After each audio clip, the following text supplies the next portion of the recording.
Keep the shoulder relaxed at all times. To start with, do one set of 15 repetitions. 10 rotator cuff exercises for pain relief. Non-surgical rehab. Do you have persistent discomfort in your shoulder as a result of a rotator cuff injury? Are you seeking workouts to strengthen your rotator cuff? You're not the only one who feels this way. Every year, nearly 3 million people have rotator cuff injuries. That's a lot of trouble to deal with. For many people, surgery may appear to be the only way to relieve pain and regain mobility. While this is true in certain situations, not everyone needs surgery to alleviate their discomfort.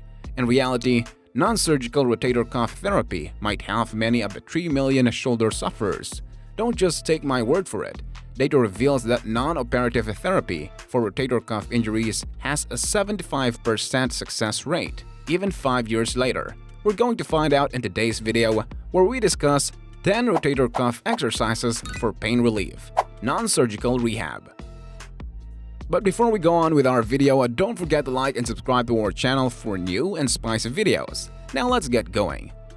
Rotator cuff pain can be helped with exercise. So what exactly are these non-surgical treatments? We're not talking about a gimmickly fast cure here, but rather long-term rehabilitative activities, also known as physical therapy.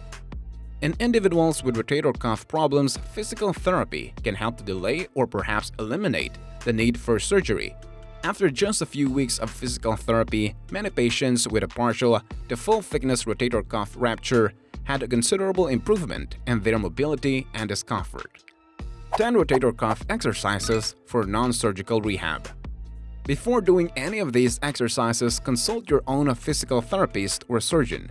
Even though these exercises will assist the majority of patients, you should still take caution. My non-surgical rotator cuff rehab regimen includes these exercises. If you've already had surgery and are recovering, you should stick to your surgeon's and physical therapist's recommendations. Finally, while the first 3 exercises may appear simple, they are critical for those who have restricted mobility. Don't overlook them. You'll establish a range of pain-free motion by doing these exercises first before moving on to strengthening activities. Number 1. Pendulum. Standing with your feet roughly against width apart is a good place to start. Bend over and grab a chair or a countertop in front of you, allowing your aching arm to dangle suspended. Keep your arm as relaxed as possible while changing your weight to swing your arm back and forth like a pendulum. You can even have it rotate in a circle, changing directions. Several times a day, aim to maintain this motion for 20 to 30 seconds at a time. This practice is simple, yet it is really effective. By distracting the shoulder point or creating a space between the joint surfaces, the light suspension lowers shoulder strain. Holding a modest weight, 1 or 2 pounds at most, can help to improve this low distraction. This exercise just takes a few minutes to do, but repeated throughout the day can dramatically reduce discomfort. Keep the shoulder relaxed at all times. To start with, do one set of 15 repetitions. Number 2. Scapular retraction. The term scapular retraction may seem frightening, but this just means shoulder squeezes. Not only does retraction help your overall posture, but it also works the muscles that support the shoulder and rotator cuff. Maintain a relaxed neck while squeezing your shoulder blades together for 1 to 2 seconds at a time. Repetition 15 to 20 times more. This exercise is ideal for doing every couple of hours, especially if you work at a computer or spend a lot of time sitting.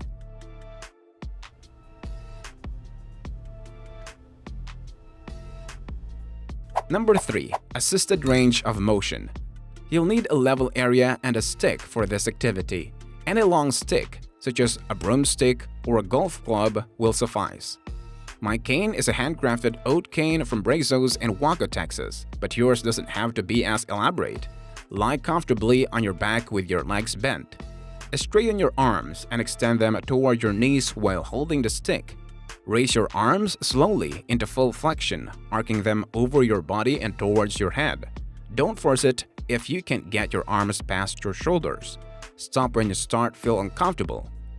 Return your arms to the beginning position and perform the action 10 to 12 times more. You'll see results quickly if you do this workout 2 to 3 times each day. You'll notice that you can go higher and higher each time, and it'll get a lot simpler, especially if your injury is new. To guide your leg further out to the side and then back to the middle.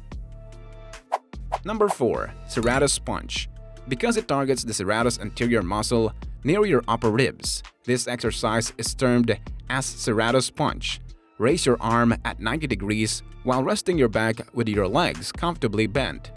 Reach forward from the rear of your shoulder as if you were doing a leisurely punch to the ceiling.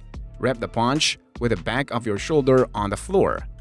You may begin by performing this exercise without any weight, but if it seems comfortable, gradually add a 1 or 2 pound weight.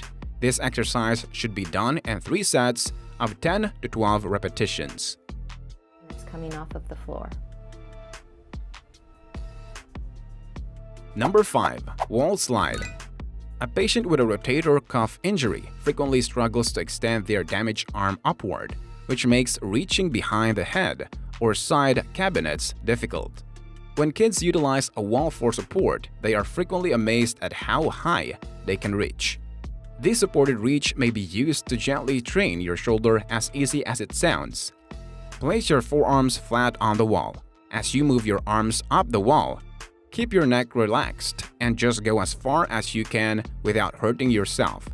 As you move your arms back down, make sure they are relaxed. You don't have to practice this activity every day, but I recommend doing 2 to 3 sets of 10 to 15 wall slides each day. Number 6. Countertop Plank. This exercise improves shoulder stability and may be done any place there is a countertop. Hold the position for 10 to 15 seconds with your hands shoulders width apart. You may even gently and gradually transfer your weight to one arm and then return to the middle. Lift one arm to shoulder height while shifting your weight, alternating sides as your strength and stability improve. Because it's a quick and easy workout, you can do it whenever you're in the kitchen, restroom, or at a counter. Breathe in with me. Let's do 10 more. 10. Number 7. Side lying external rotation. Lying on a side, the purpose of the external rotation exercise is to isolate the rotator cuff muscles.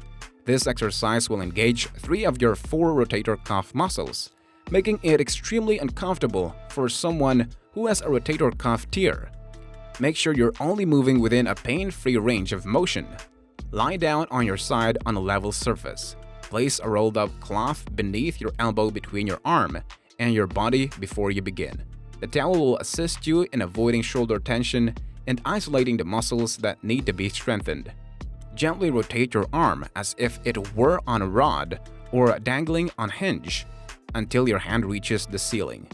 As you proceed through this action, be careful not to raise your arm like a chicken wing because rotator cuff injuries make this movement difficult. It's best to start without any weight. However, when your mobility and strength allow, you may be able to add a modest weight, 0.5 to 2 pounds after a few days. This exercise should be done in 2 to 3 sets of 10 repetitions. Of course, if you're having a shoulder discomfort, stop doing the exercise and replace it with alternative pain-free motions. And again, this is the sideline external rotation exercise. Number 8. Resisted row. Break out the heavier weights, resistance bands, for the row workouts. Resistance bands are used by physical therapists for a variety of workouts since they are simple to use, scale, and store. A resisted row is simply a weighted version of the scapular retraction exercise you just did. Keep your neck relaxed and your shoulders squeezed together as you move your arms closer to your body, pushing on the resistance band from the rear of your shoulders like you did previously. To engage your shoulder muscles, you don't require much resistance. Neck. The first exercise I showed you. Number 9. Resisted internal external rotation. This is an activity that you can do. To begin, grasp one end of the resistance band in each hand and stretch the band apart while maintaining a 90-degree angle with your elbows at your sides. Squeeze your shoulder blades before starting the rotation with your arms to assist stabilize your shoulders. Try to complete 2 to 3 sets of 10 repetitions, as with most of these strengthening exercises, as long as the motions are pain-free. Hold it over there. It's a little bit harder, so she's going to take a step in and she's going to rotate out. Number 10. Diagonal bend. Because this is a more difficult exercise, I recommend waiting a few weeks before doing it until your shoulder strength and range of motion have improved. Hold one end of your resistance band in each hand while standing shoulder width apart. Begin by tightening your shoulder and stretching the band across your chest in a diagonal pattern, one arm reaching high and the other low. Wrap the movement in the opposite direction after returning to the starting location. Focus on stabilizing your shoulder with a slight pinch of your shoulder blades as you switch sides.